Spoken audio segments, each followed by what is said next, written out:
सुप्रभात। अब हम गीता के अध्ययन को आगे बढ़ाते हुए चतुर्थ अध्याय का अध्ययन प्रारंभ करेंगे।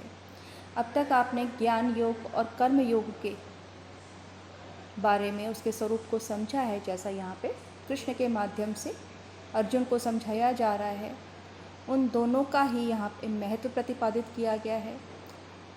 ज्ञान योग में आत्मा के नित्यता के बारे में विचार किया गया, उसके साथ कर्म के महत्व को भी बताया गया। स्थित प्रज्ञ को का स्वरूप क्या होता है, उसे किस प्रकार से आचरण करता है, या उसका एक पूरा का पूरा जो व्यक्तित्व में जो हमें परिवर्तन दिखाई पड़ता है, सामान्य मनुष्य से जो मोह माया में लिप्त है उससे जो हमें उसके स्वभाव में भिन्नता, उसकी बुद्धि में जो इस भिन्नता दिखाई पड़ती है, उसका जो स्तर दिखाई पड़ता है, उसके बारे में वहाँ पे चर्चा की गई है। उसके पश्चात कर्म योग को समझाया गया है और कर्म छोड़ने और कर्म योग के अंतर को बताया गया है। अर्थात कर्म का त्याग नहीं करना है, अपितु कर्मों में कुशलता को अपनाना है। और वो कर्मों में कुशलता किस प्रकार से उत्पन्न की जाती है, इसकी हमने विस्तृत चर्चा तीसरे अध्याय में पढ़ी। अब ये चतुर्थ अध्याय है कर्म ज्ञान कर्म संन्यास योग। ठीक है, अब इसके बारे में अब यहाँ पर सर्वप्रथम तो वो उस परंपरा को बता रहे हैं कि कर्म योग की प्राचीन परंपरा क्या है। इस बात को यहाँ पे प्रारंभ करते हैं। तो पहले के जो 5 ये श्लोक हैं वो परिचयात्मक हैं।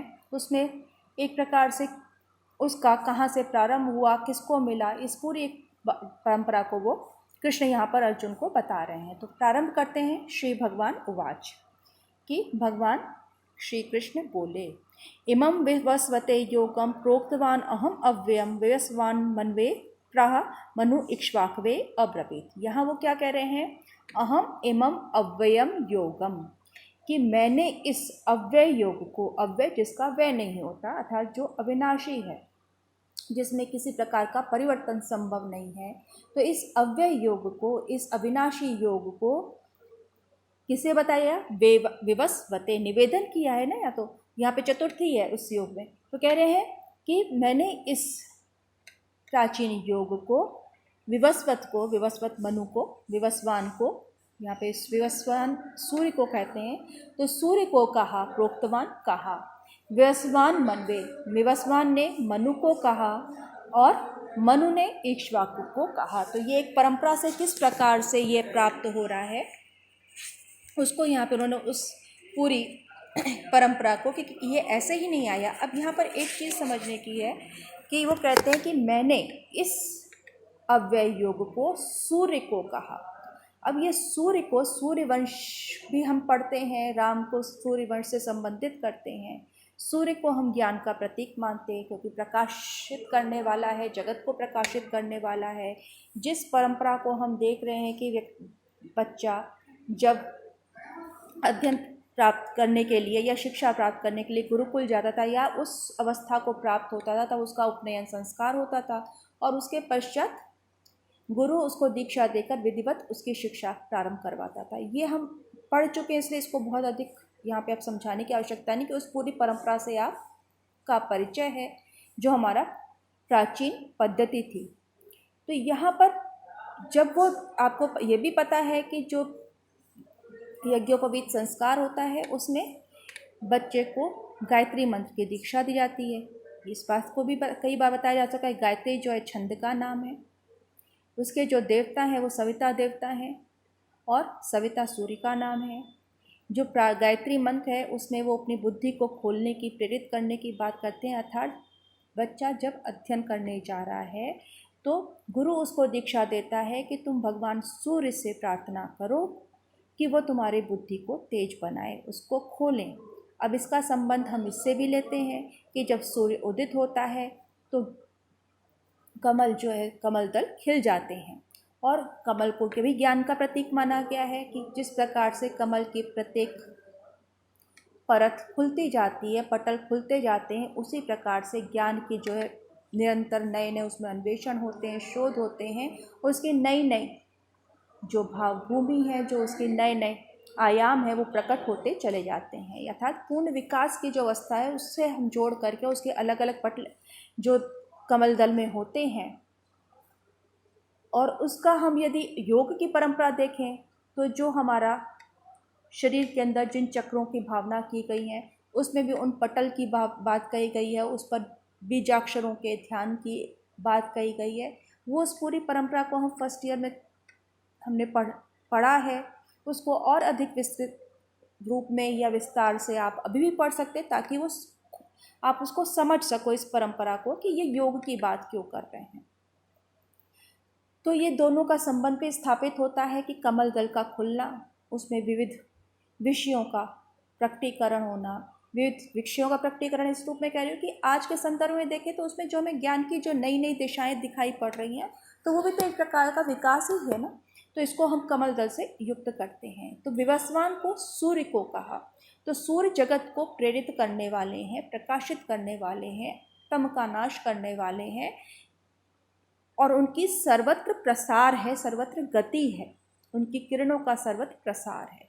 तो इस रूप में हम प्रतीकात्मक रूप में भी देखें, यदि उसको हम ये अक्षरशः उसको हम ये नहीं माने कि सूर्य विवस्वान जो है, सूर्य को जो उन्होंने सामने बैठ के, अगर इस विश्वास को या इसमें यदि हमारी इस सिद्धांत में आस्था ना भी हो, तो यदि हम देखें तो सूर्य की गति तो सर्वत्र है। और इस रूप में हम जब देखें तो सूर्य को कहा, और सूर्य ने किसको कहा? मनु को कहा, जहाँ से मानव की उत्पत्ति हो रही है, जो हमारे मूल पुरुष है मनु, जिसे हम कहते हैं मनुर्भव, मनु बनो, मनुष्य बनो, जहाँ से। और मनु किससे बनता है? मननाथ। तो यदि हम इन अक्षरों का, इन शब्दों का, इन पदों को यदि इसके अर्थ पर विचार करें, तो जो एक परंपरा हमें यहाँ पे ज्ञान की मिलती है, उसके पीछे जो हमें गंभीरता, जो गुह्यार्थ छिपा दिखता है, वो भी प्रकट होता है। और मनु ने इक्ष्वाकु को कहा। तो ये इस संदर्भ में ये भी जानना आवश्यक है कि 14 मनु कहे गए हैं। तो 14 मनु कौन है? स्वयंभू हैं, स्वरोचिष हैं, औत्तमी हैं, तामस हैं, रैवत हैं, चाक्षुष हैं, व्यवस्वत तो 7वें पर आए, है ना।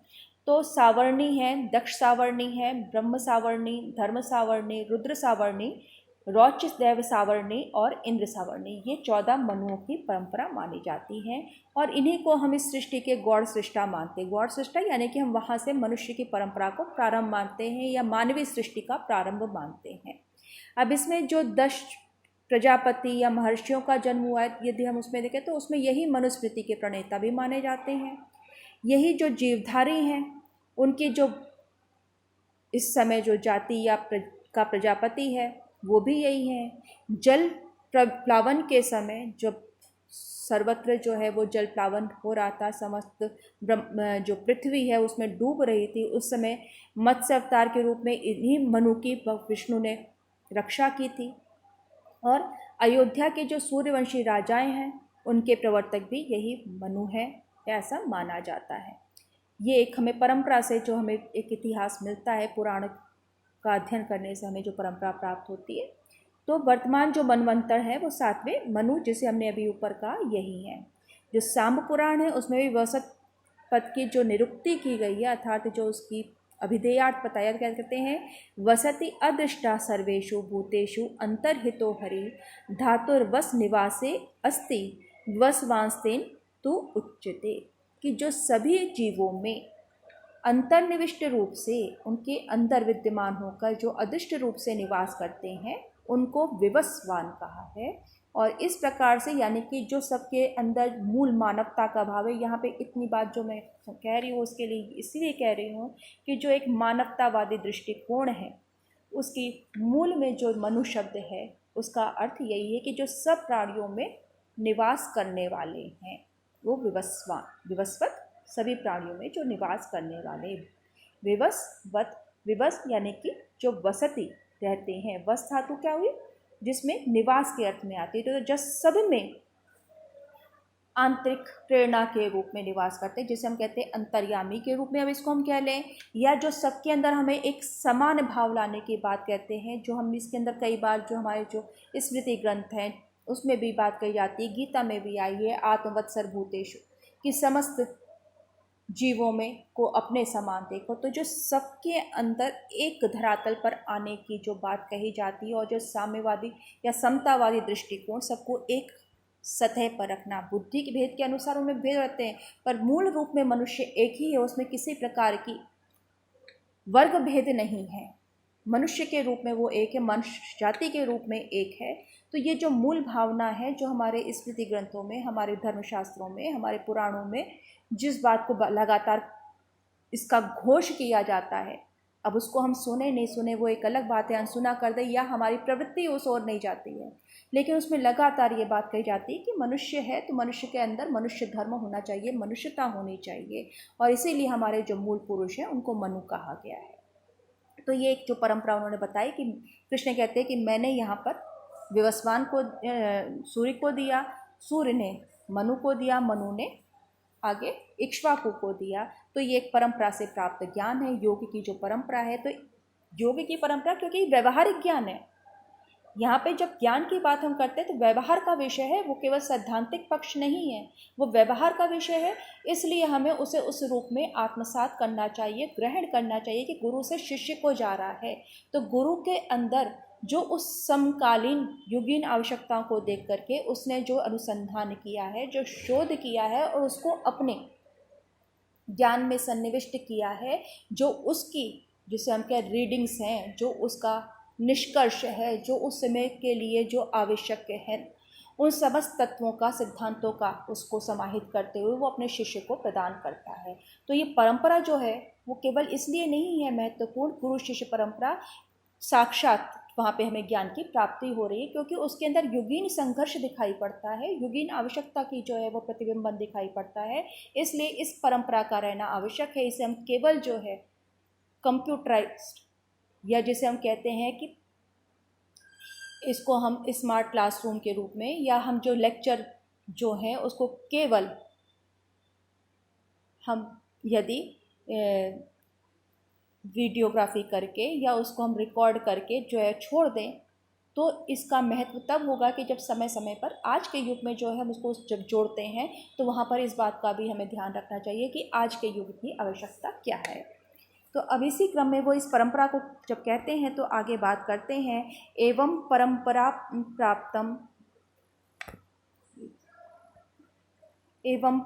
प्राप्तम इमं राजर्षियो विदु सा कालेन इह महता योगो नष्टा परंतपा। कि इस प्रकार से परंपरा प्राप्त जो राजर्षि हैं, राजर्षि जो हमारे प्रजापति हैं, उन राजर्षियों ने जाना, विदु उसको कहा, हे परंतप कालेन इह महता योगो।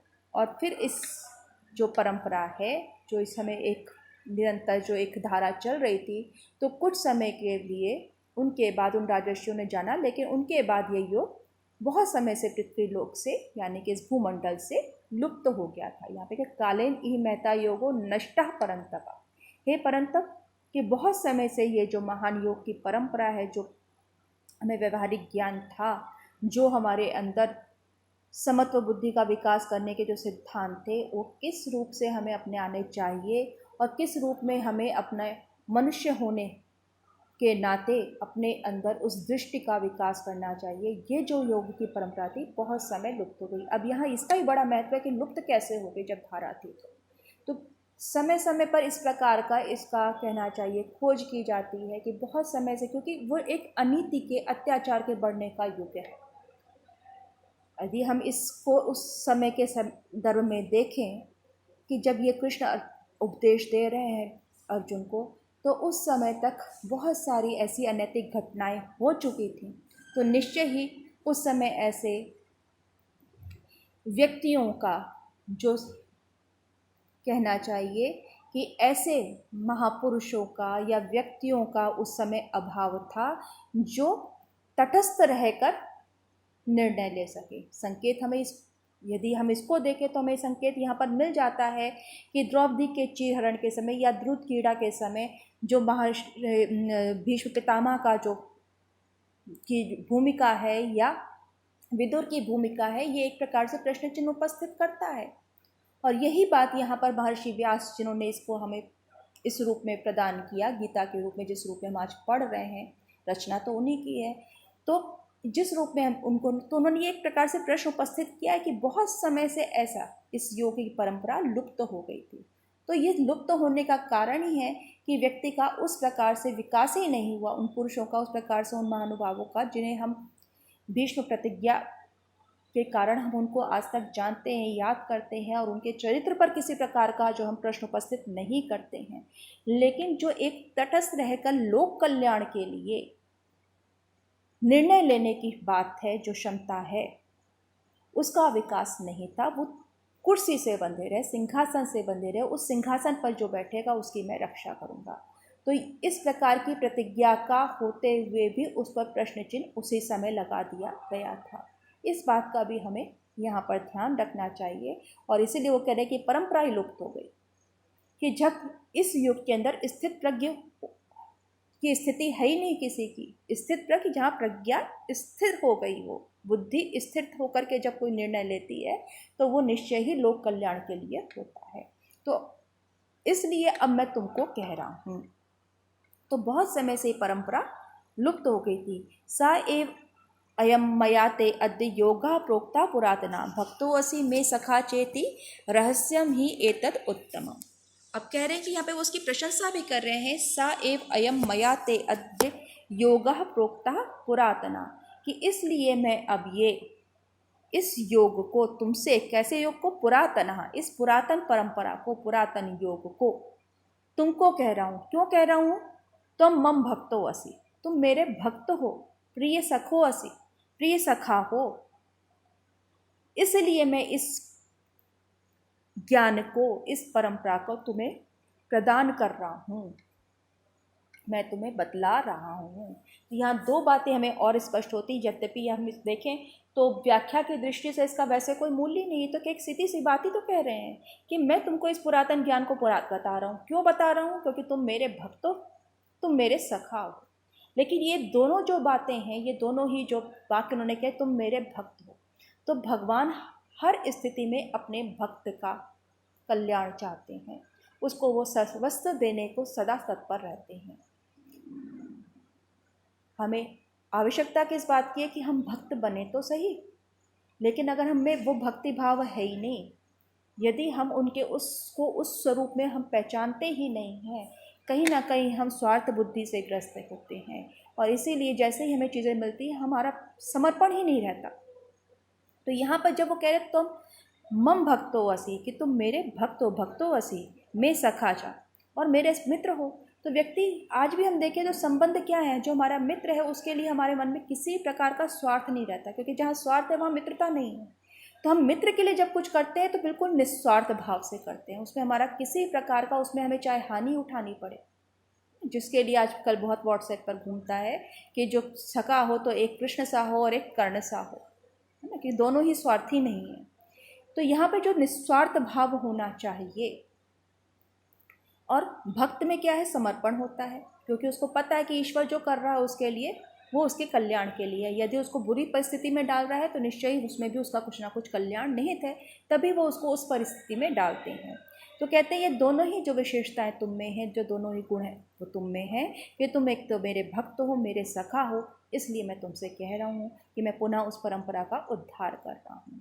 तो यहाँ पे जो पहले बात जो इसको शुरू किया, तो एक तो आपको जो बताया था कि उपनिषद का अर्थ क्या होता है और उपनिषद की परंपरा क्या है, इस बात को भी जो प्रारंभिक जो इसमें मेरे लेक्चर हैं, व्याख्यान है, और अब आप थर्ड ईयर में आ गए हो, फर्स्ट ईयर सेकेंड ईयर निरंतर ये बात बताते रही हूँ कि उपनिषद की परंपरा है कि ये गुरु और शिष्य के संवाद रूप में जो इसका विकास हुआ है, और शिष्य वहाँ पे शंका रख रहा है, प्रश्न कर रहा है गुरु से, और गुरु उसका समाधान कर रहा है। उसके अंदर कोई पूरे क्लास की आवश्यकता नहीं है, जिसकी जो शंका है उसने अपनी बात कह दी, गुरु ने जो भी पढ़ाया, और उसके पश्चात जो शंका है वो शिष्य करता है। तो हर शिष्य का अपना स्तर है और गुरु का कर्तव्य है कि वो उस शिष्य के स्तर पर जाकर के उसकी शंका का समाधान करे, उसकी जिज्ञासा का शमन करे। ये उपनिषद की देन है। उपनि, है ना, उपसर्ग पूर्वक, नि उपसर्ग पूर्वक, सद धातु और उसके जो अर्थ निरंतर बता रहे हैं उसको आप पुनः देखते रहिए। तो वहाँ से ये हम गीता को उपनिषद की परंपरा में रखते हैं, है ना, क्योंकि हर एक की पुष्पिका के अंदर आप देख रहे हैं। तो इस परंपरा में रखने का भी कारण, और इसीलिए कृष्ण ने अर्जुन को, जो ये भी प्रश्न उठता है कि वहाँ इतने सारे लोग थे, उन्होंने गीता नहीं सुनी, केवल अर्जुन को ही सुनाई पड़ी। तो जब वो उस युद्ध स्थल पे खड़े थे, रणभूमि में खड़े थे, तो बाकी लोगों को क्यों नहीं दिखाई पड़ा क्या हो रहा है। तो क्या हो रहा है, उन लोग को बात को इसलिए नहीं दिखा क्योंकि वो उस मानसिक स्तर पे नहीं थे, उस धरातल पे ही नहीं थे कि वहाँ पर वो उसको ज्ञान दे सके। जहाँ भी जब अर्जुन के अंदर विषाद का उत्पन्न होना, मोह का उत्पन्न होना, और उसके पश्चात जब व्यक्ति बिल्कुल किंकर तक विमूढ़ हो जाता है, तभी वो समर्पण भाव भी उसमें आता है कि अब मैंने हाथ खड़े कर दिए। द्रौपदी ने भी जब हाथ खड़े कर दिए तो कृष्ण ने उनकी सहायता करी। यहाँ भी जब अर्जुन कहते हैं कि मैं समझ नहीं पा रहा हूँ क्या करूँ, तो उस स्थिति में जा कर के वो कहता है अर्जुन कृष्ण से कि मैं तुम्हारा शिष्य हूँ, शिष्यस्ते, कि मैं तुम्हारा शिष्य हूँ, आप मुझे उपदेश दीजिए कि मेरे लिए क्या करनी है, मैं क्या करूँ, मैं किंकर्तव्य हूँ, मैं निर्णय लेने की स्थिति में नहीं हूँ। तो ये जो पूर्ण समर्पण का भाव है, जो भक्त की जो स्थिति है कि जो वो कहेंगे उसको मैं करने को तत्पर हूँ। अब वहाँ पर कोई इफ एंड बट नहीं है कि आपने ये क्यों कहा। जो संवाद चल रहा था वहाँ पे वो शंका जरूर कर रहा है, लेकिन वो साथ में ये भी कह रहा है कि आप निश्चित करके बतलाओ। तो यहाँ पर वो भक्त होने के कारण वो उसके कल्याण का मार्ग प्रशस्त कर रहे हैं, उसको उस योग परंपरा से परिचित करा रहे हैं। दूसरा सखा है, तो सखा की हर स्थिति में वो, भले ही उन्होंने अपनी पूरी सेना जो है वो दुर्योधन के पक्ष में खड़ी कर दी, लेकिन यहाँ एक सखा होने के नाते उसके लिए वो हर निर्णय लेने के लिए तैयार है और उसको हमेशा सदुपदेश, सही राय देने के लिए वो तत्पर हैं। तो यहाँ पर इस उत्तम योग को बताने का वो यहाँ पर उनसे कहते हैं कि तुम मेरे भक्त हो, तुम मेरे सखा हो, इसलिए मैं तुमको ये बता रहा हूँ। अब आगे वो कहते हैं कि कृष्ण कहते हैं भगवान की, अब यहाँ पर भी हम देखें तो अर्जुन की जो मानसिकता है कि वो अभी भी उनके उस विराट रूप को नहीं देख पा रहा है, इसलिए वो कहता है अपरम भवतो जन्म परम जन विवस्वता कथम एतत् विजानीयाम त्वम आदौ प्रोक्तवानिति, कि हे अर्जुन कहते हैं कि मैं अब आपको बता रहा हूँ, तुम मेरे मित्र हो, तुम मेरे सखा हो, मैंने विवस्वान को कहा। तो अर्जुन कहते हैं अरे आपका तो अभी का जन्म है, हम दोनों तो समकालीन हो गए ना, कि अर्जुन और कृष्ण क्योंकि उसके साथ हैं। तो कहते हैं आपका जन्म तो अभी का, अपरम भवतो जन्म भवता अपरा जन्म, कि आपका ये जन्म जो है दूसरा है, नवीन है, अपर है, परे नहीं है, पहले नहीं हुए आप। और विवस्वतो और विवस्वान पहले हो चुके हैं, वो तो बहुत पहले हो चुके हैं। तो इस एतद आदौ त्वम प्रोक्तवान, इसको तुमने आदि में, सृष्टि के प्रारंभ में सूर्य को बताया था। कल्प का जब आदि, हम जिसे अगर पौराणिक दृष्टि से देखें तो जो कल्प का प्रारंभ है, तो यदि आपने उसके आदि में सूर्य का जन्म हो गया कल्प के प्रारंभ में, तो मैं कैसे समझूं कि जब आपने उस समय कहा तो आप आज कैसे हो सकते हैं। तो त्वम प्रोक्तवान इति कथम, तो आपने उसको उस समय कैसे कहा जब आपका जन्म ही आज हुआ है, तो आप आज कहने की स्थिति में कैसे आए हैं। तो यहाँ पर वो, सॉरी मैं इसको आगे करना भूल गई थी स्लाइड को, तो इसलिए पुनः देख लीजिए। अपरम भवतो जन्म, कि आपका ये जन्म दूसरा है, नवीन है, अर्वाचीन है। और विवस्वता परम जन्म, और विवस्वान का जन्म परम, अर्थात जो आज नहीं है, अपर नहीं है, वो पर है। पर यानी कि बहुत पहले हो गया, पर हम इसीलिए कहते हैं, शत्रु के लिए भी कहते हैं। लेकिन जो दूसरे हैं या जो पहले हो चुके अपर, यानी कि आज तो वो नहीं है, उनका तो बहुत पहले जन्म हो चुका है। तो कथम एतव विजानीयाम त्वम आदौ प्रोक्तवानिति, तो मुझे ये बात कैसे समझ में आए, मैं इस बात को कैसे अपने बुद्धि में प्रवेश कराऊं कि आपने सृष्टि के आदि में, कल्प के आदि में विवस्वान को ये ज्ञान दिया था, इस योग विद्या का उपदेश दिया था। क्योंकि ये जो संशय है, जो उनका प्रश्न है, वो भी बड़ा स्वाभाविक है, क्योंकि हमें भी लगता है कि कृष्ण अगर द्वापर युग में हुए, महाभारत जिस समय हुआ वो समकालीन थे। आज हम जो परंपरा से कहते द्वापर युग, हमें उसे अपने जो हमारे यहाँ चतुर्युग की कल्पना उसी आधार पे कहते हैं। यह अगर हम इसको आधुनिक भाषा में कहें, जो आज के ऐतिहासिक हैं या इतिहासकार हैं, वो उसको कहते हैं कि महाभारत कालीन है, तो उसकी जो भी सेंचुरी निकालेंगे तो हम, लेकिन मानेंगे तो यही ना कि कृष्ण कब हुए, महाभारत काल में, जिस समय हस्तिनापुर में कौरवों का शासन था, या जो उसकी जो वंश परंपरा हमें वहाँ पे मिल रही है, तो उन्हीं के समकालीन मानते हैं ना। तो ये एक बड़ा स्वाभाविक सा प्रश्न अर्जुन ने किया। तो मैं जब बोले सूर्य तो कब का हो चुका, कल्प के आदि में ही हो गए, यानी कि जब सृष्टि का प्रारंभ हुआ तब सूर्य थे, तब से सूर्य तो कभी उसका हुआ ही नहीं कि उसका अस्तित्व ना रहा। तो आपने उसको या भगवान सूर्य को कब इसका ज्ञान दिया था। तो अब इसी क्रम में अब फिर भगवान श्री कृष्ण अर्जुन से कहते हैं, बहुनी में व्यतीतानि जन्मानि तव अर्जुना तान्यहं वेद सर्वाणि न त्वं वेद परंतपा। अब वो उसकी उस शंका का समाधान कर रहे हैं यहाँ पर कि बहूनि में व्यतीतानि जन्मानि तब चार्जुना, कि हे अर्जुन कि मेरे बहुत से जन्म हो चुके और तुम्हारे भी बहुत से जन्म हो चुके। अर्थात ये जो जन्मों की परंपरा है, उत्पत्ति पुनरपि जननम पुनरपि मरणम, तो ये जो परंपरा है जन्म और मरण की, वो बहुत सारे हम जन्म ले चुके हैं। तान्य हम वेद, लेकिन मैं अपने उन जन्मों को जानता हूँ। मैंने जब जब जन्म लिया मैं उनको जानता हूँ। तो तानि सर्वाणि अहम वेद, मैं उन समस्त जन्मों को जानता हूँ कि मैंने कब कब जन्म लिया। तुम ना वेद, लेकिन तुम उनको नहीं जानते हो। तो यहाँ पर जो एक ज्ञानी और एक अज्ञानी यानी अल्पज्ञानी का जो अंतर है, जीवात्मा और परमात्मा का जो अंतर है, वो स्पष्ट अंतर हमें यहाँ पर इस श्लोक में सुनाई पड़ता है कि मैंने भी बहुत से जन्म लिए। तो यहाँ पर वो इस बात से सहमत हैं कि जब हम पढ़ेंगे कि यदा यदा ही धर्मस्य ग्लानिर्भवति भारत, जिसको हम पढ़ते आए हैं कि जब जब धर्म की हानि होती है, उसका खिलापन होता है, तब तक मैं धर्म की स्थापना के लिए अवतार लूँगा, संभवामि युगे युगे, उत्पन्न होता हूँ। तो वहाँ जो ये घोषणा है, जिसको हम न जाने कितनी बार अपने जीवन में सुनते आए हैं, तो उसका कारण यही है कि बार बार जन्म लेना पड़ता है। यानी कि जब जब भी अत्याचार होता है, बढ़ता है, अनीति बढ़ती है, तो कोई ना कोई ऐसी शक्ति, जिसे हम ईश्वर शक्ति, क्योंकि हम अवतरण कह रहे हैं, अवतरण यानी नीचे उतरना, तो किसका उतर होना? उस दैवी शक्ति का। वो दैवी शक्ति क्या है? उसको चाहे हम ईश्वर कह लें, उसको हम किसी भी रूप में ले लें, या उस युग की आवश्यकता के अनुसार कोई व्यक्ति इस प्रकार की मानसिकता के साथ विकसित होता है, इस प्रकार के स्वभाव के साथ विकसित होता है कि वो संपूर्ण विश्व को दिशा दे सके। आप इसके जो भी अर्थ अपने बुद्धि के अनुसार लगाना चाहें, लेकिन निश्चय ही वो कोई अलौकिक व्यक्तित्व होता है जो सामान्य जन से ऊपर उठा होता है, तभी वो समाज को दिशा दे सकता है।